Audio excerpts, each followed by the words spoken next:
If you don't think there's hope for the world, why bother going on? You keep going for family. I'm not family. No. You're cargo. These two characters kind of collide with each other and are forced to be together, and you could tell neither one of them wants it. And it's more explicit in the show than it was even in the game, because, in the game we're kind of finding it as we're making it. What are you doing? Killing time. Well, what am I supposed to do? I'm sure you'll figure that out.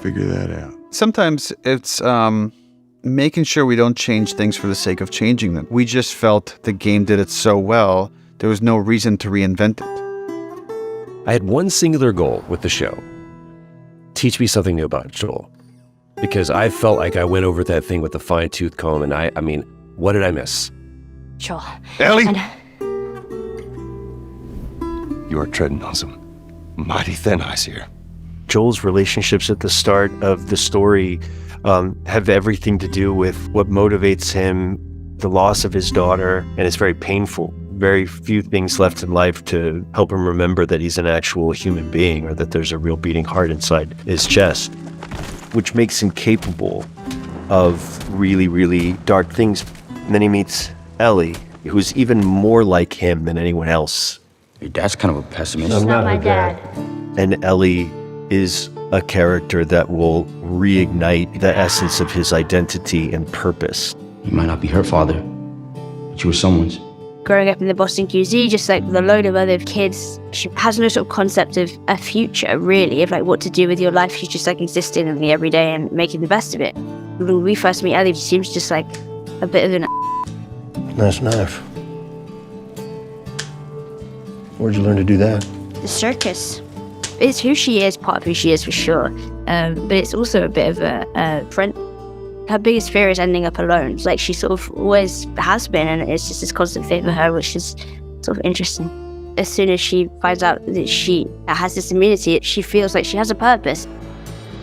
Seeing Bella really blew me away. I feel so connected to her. It's like seeing Ellie, the video game character, come to life. Everyone I have cared for has either died or left me.